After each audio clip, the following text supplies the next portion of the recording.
শাশুড়ি বৌমার দুষ্টু মিষ্টু গল্প। গল্পের শুরুতেই গল্পের নায়িকা সুমনা, বাড়ির নতুন বউ, এবং শাশুড়ি হলো রিনা বেগম। শাশুড়ি সব কাজে পারদর্শী, সময় মতো রান্না বাড়া, সিরিয়াল দেখা, সব কিছু রুটিন মাফিক। কিন্তু সমস্যা একটাই, সেটা হলো চা।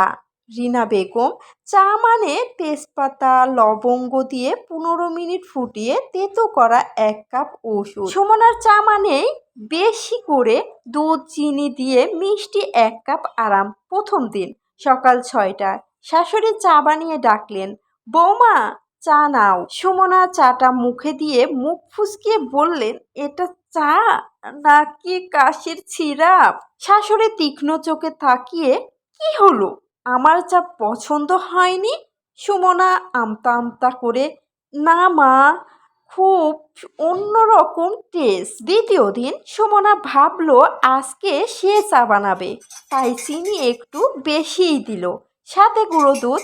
শাশুড়িকে কাপ দিতেই রিনা বেগম এক চুমুক দিয়ে বললেন, এটা চা নাকি পায়েস? ডায়াবেটিক্স হবে তো।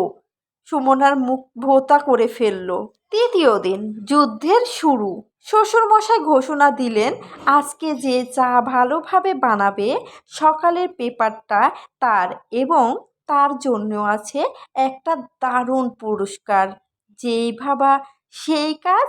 শুরু হয়ে গেল শাশুড়ি বৌমার কম্পিটিশন। সুমনার বানানো চায়ে শাশুড়ি রিনা বেগম একটু লবণ মিশিয়ে দিল আর মনে মনে বলল, আজকে দেখব তুমি এই কম্পিটিশনে কিভাবে জিততে পারো।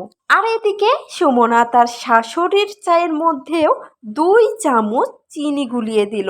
সুমনাও মনে মনে বলল, মা, আজকে আমিও দেখব আপনি কিভাবে এই কম্পিটিশনে জিততে পারেন। এই সুমনাকে হারানো এতটা সহজ না।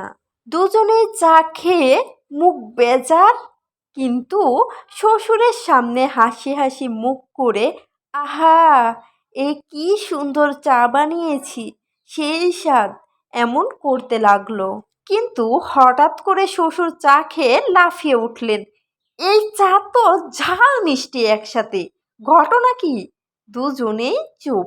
তারপর একসাথে ফিট করে হেসে ফেলল। শাশুড়ি বললেন, মেয়েটা আমার মতোই জেদি। সুমনা জড়িয়ে ধরে বলল, আর তুমিও আমার দুষ্টু মা। এখন বাড়িতে 2 রকম চা হয়, সকালে শাশুড়ির করা স্পেশাল, বিকালে বউয়ের মিষ্টি স্পেশাল। আর শ্বশুর, উনি 2 কাপই খান আর বলেন, আমার তো লাভই লাভ। 2টা মানুষের আদর পাই। শাশুড়ি বউয়ের সম্পর্কটা আসলে চায়ের মতোই, একটু তেতো একটু মিষ্টি মেশালো পারফেক্ট হয়।